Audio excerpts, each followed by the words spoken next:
अहिल्यानगरमध्ये बिबट्याच्या हल्ल्यामध्ये एका महिलेचा मृत्यू झालाय। शेतात काम करणाऱ्या महिलेवर बिबट्याने हल्ला केला। अहिल्यानगरच्या कोपरगाव तालुक्यातल्या येसगाव शिवारामध्ये ही घटना घडली। महिलेच्या मृत्यूनंतर इथल्या ग्रामस्थांनी नगर मनमाड महामार्गावर रास्ता रोको करत संताप व्यक्त केला। बिबट्याच्या हल्ल्याविरोधात इथल्या ग्रामस्थांनी आंदोलन केलं।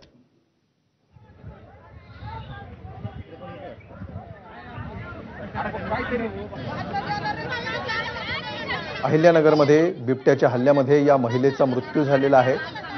ही महिला शेतात काम करत होती आणि काम करत असताना अचानकपणे या बिबट्याने महिलेवर हल्ला केला। त्यानंतर संतप्त ग्रामस्थांनी मनमाड महामार्गावर रास्ता रोको करत बिबट्यांच्या या वेळोवेळी होणाऱ्या हल्ल्याविरोधात आवाज उठवला।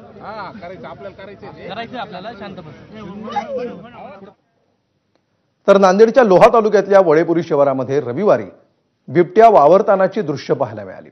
वडेपुरी गावातल्या रत्नेश्वरी मंदिराच्या पायथ्याशी असलेल्या हॉटेलजवळ बिबट्या असल्याचं एका व्यापाऱ्याला दिसलं। गावामध्ये बिबट्या आढळून आल्यामुळे ग्रामस्थांमध्ये भीतीचं वातावरण निर्माण झालंय। गाड़ी पे अटैक नहीं करता ना? नहीं करता। कांच वाच बंद रखना सुना।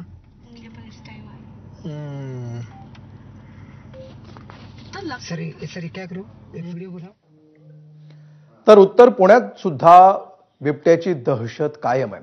जुन्नर नंतर आंबेगावच्या थोदाळेमध्ये तीन बिबटे एकत्र दिसले, त्यामुळे नागरिकांमध्ये मोठी दहशत आहे। या परिसरामध्ये बिबट्यांचा वावर इतका वाढलाय की दिवसा देखील घराबाहेर पडणं नागरिकांना कठीण झालंय। वन विभागानं तातडीनं या बिबट्यांना जेरबंद करण्याची मागणी ग्रामस्थांनी केली आहे।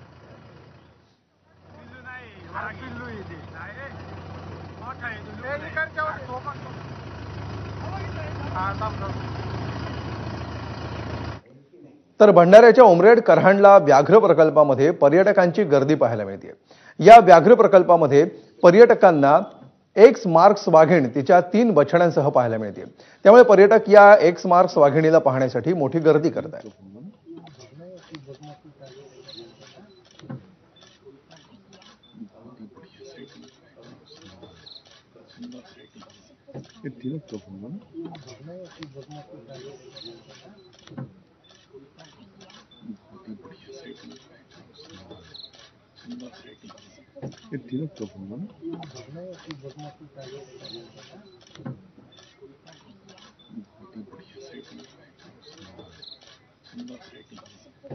पुढची बातमी आहे सांगलीहून।